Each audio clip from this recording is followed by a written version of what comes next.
사이다 무비튼. 적지 않은 사람들이 결혼 전에 같이 살아볼 필요가 있다고 하는 것을 들어본 적이 있을 것이다. 하지만 만약 서로 어떤 사람인지 미리 알아보기 위해 같이 살아본다고 해도 잘 안 맞는 부분이나 자기 단점을 의식적으로 감춘다면 아무 의미 없는 일이라고 생각한다. 그런 과정 없이 곧바로 결혼했어도 서로 노력하고 맞추면서 잘 사는 친구들도 많이 봐왔다. 나는 남편과 결혼 전에 동거 기간을 거친 케이스이다. 동거 시작 후 남편이 전근 발령을 받았고 그때 이미 동거를 시작한 지 1년이 되었기 때문에 혼인신고하고 같이 부임지로 가는 걸로 그렇게 자연스럽게 결혼으로 이어졌다. 내 나이 28살 때였다.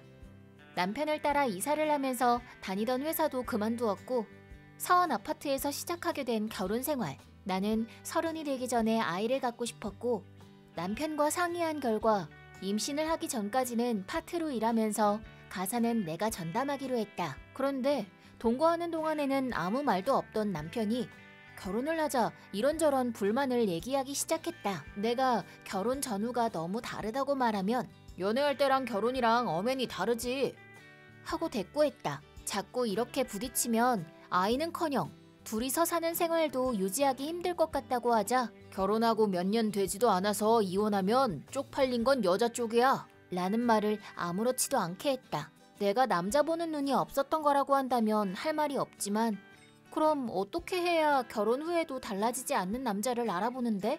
라고 되묻고 싶다.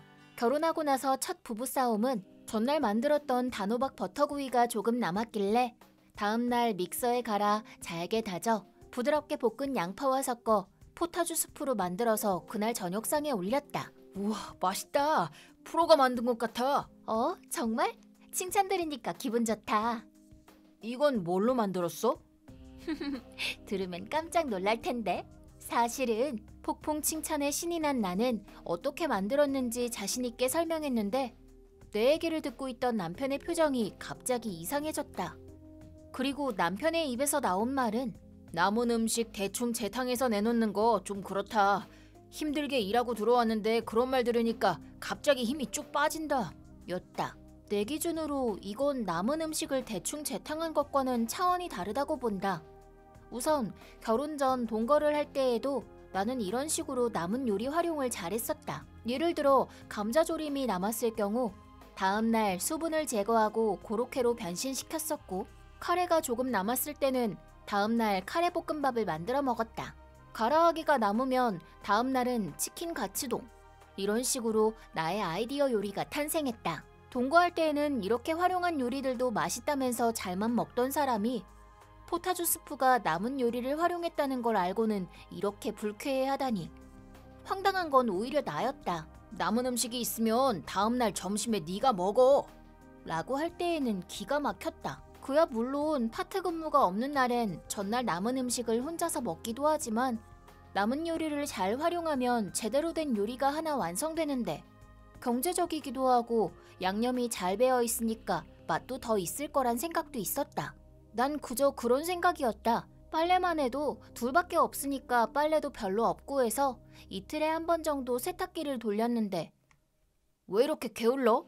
빨래 매일 안 해? 라는 참견까지 했다. 동거할 때는 둘 다 직장에 다니다 보니 3일에 한 번 돌릴 때도 있었는데 대체 왜 저러는지. 나는 게으름을 피우다가 이틀에 한 번 빨래하는 게 아닌데 아무리 설명해도 남편의 대답은 너 툭하면 결혼 전에는 이랬다 저랬다 하는데 그거 다 핑계고 도피야. 그 버릇 좀 고쳐 라며 화를 냈다.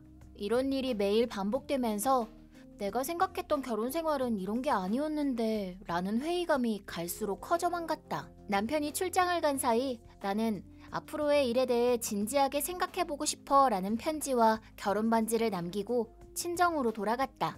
그리고 며칠 후 출장에서 돌아온 남편이 곧바로 친정으로 달려왔다. 아름이가 너무 애처럼 굴어서 제가 좀 잔소리를 심하게 한 것 같습니다.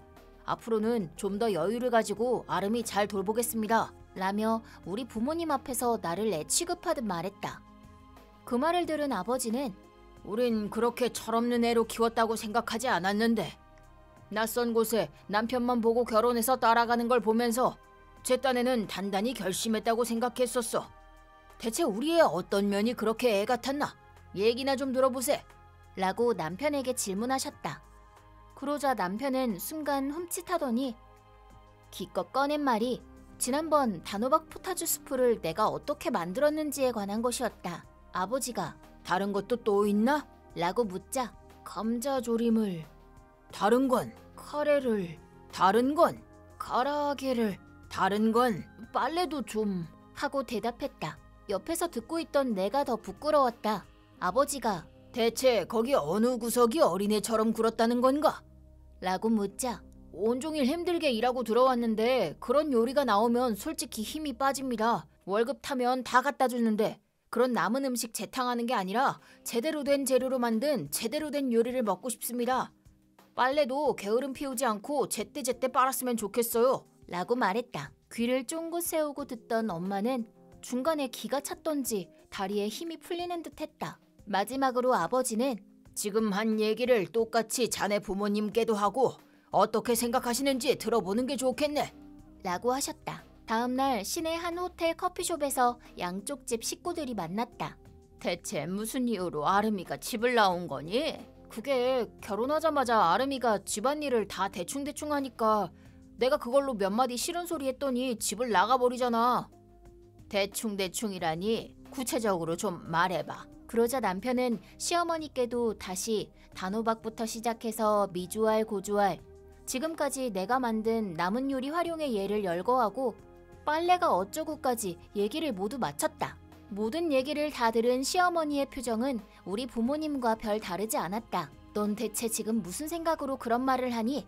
하고 시어머니는 알뜰살뜰 절약하면서 야무지게 살림 잘만 하는데 뭐가 불만이니? 얼마 되지 않는 남편 월급을 가지고 이렇게 똑소리나게 살림하는 부인이 어디 그렇게 흔한 줄 알아? 라고 말씀하는 걸 듣고 마음이 놓였다. 다행이다. 시어머니는 그래도 정상이시네 싶어서.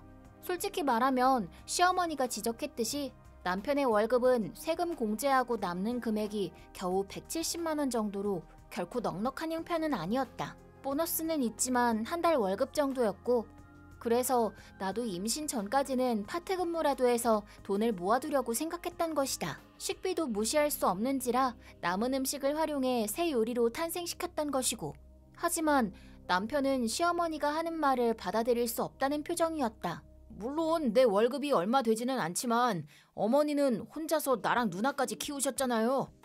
하지만 한 번도 어머니가 집에서 일을 대충 하시는 거 본 적이 없어요. 요리, 청소, 빨래, 온갖 집안일에 회사 일까지 모두 완벽하게 하셨잖아요. 나는 아름이가 모든 걸 어머니처럼 완벽하게 하라는 게 아니라 음식만큼이라도 남들처럼 먹고 싶다는 거예요. 대체 남들처럼 먹는 건 어떤 걸 먹어야 직성이 풀린다는 거지? 그렇게 말해주려고 하던 찰나에 시어머니가 나보다 먼저 멍청한 소리 좀 작작해라 라고 한 소리 쏘아붙였다. 남은 음식 활용해서 다른 음식으로 만드는 게 대체 뭐가 문제니? 예전에 네가 좋아해서 자주 만들어줬던 도리아는 네가 남긴 나폴리탄 스파게티나 카레 가지고 만들었었다. 몰랐니? 허걱 그뿐인 줄 아니? 계란 해물찜은 그 전날 남은 야채며 생선, 어묵으로 만들었고 또 뭐야? 도시락에 넣었던 볶음밥도 남은 야채니 고기를 넣고 만든 거였어. 그렇지만 너는 항상 맛있다면서 하나도 안 남기고 잘만 먹었었잖아? 거짓말이지? 계란 해물찜에 들어간 것도 볶음밥에 들어간 것도 다 남은 음식들 섞어서 만든 거라고? 그럴 리가. 너도 생각을 해봐라. 내 월급이랑 나라에서 받는 복지 수당으로는 도저히 너를 대학까지 보낼 수 있는 형편은 아니었어. 하지만 허리띠 졸라매고 절약해서 그렇게 절약하고 저축해서 너랑 네 누나 대학까지 다 가르쳤다. 남은 음식으로 다시 만든 음식을 무시하나 본데 너는 매일 그렇게 재탕한 음식을 좋다고 맛있다고 먹고 자랐어. 그걸 생각해야지. 다른 사람은 몰라도 네가 그러는 건 이치에 맞지 않는다는 생각 안 드니? 빨래만 해도 그렇다. 식구가 적으면 빨래도 별로 안 나오는데 그걸 뭐하러 매일 빠니?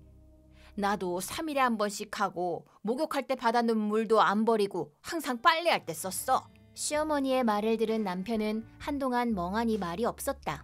그도 그럴 것이 내가 만든 재탄생 요리들을 무시하기 시작하면서 우리 엄마 요리 솜씨는 따라올 사람이 없어. 특히 해물 계란찜은 고급 호텔 저리 가라라고. 이 소리를 귀에 못이 박히도록 수도 없이 들었었다. 그런 최고로 뽑는 엄마표 요리가 나를 능가하고도 남을 만큼의 재탄생 요리였다니. 할 말을 잃을 만도 하겠지. 잠시 후 남편은 무릎이라도 꿇을 기세로 울면서 잘못했다고 했지만 이미 반지를 빼고 친정으로 돌아갈 때 남편에 대한 애정이 남아있지 않다는 걸 깨달았기 때문에 나는 이혼을 결심했다. 이렇게 말하려고 하는데 갑자기 시어머니가 이런 모자른 아들을 둬서 내가 면목이 없다. 하지만 한 번만 더 하며 울면서 애원하시는 바람에 일단 이혼을 보류하기로 했다. 그로부터 한 달 후 남편은 갑자기 요리며 집안일에 대해서 일체 잔소리를 하지 않았다. 그 대신에 아름아, 혹시 오늘 저녁 반찬 어제 남은 만두를 재탄생시킨 거야? 맞아. 왜? 역시 빙고! 만두를 이렇게 탈바꿈시켜서 새로운 요리를 만들다니 넌 진짜 아이디어 천재다. 우리 아름이 역시 최고야. 넌 모든 주부들의 귀감이 돼야 마땅해. 날마다 이런 식으로 너무 티나게 띄워주는 바람에 이건 이것대로 듣기가 민망하고 거북하다고나 할까 뭐랄까. 이번 영상은 어떠셨나요? 재밌게 보셨다면 구독, 좋아요에 댓글까지 달아주시면 감사하겠습니다. 그럼 다음 영상에서 만나요.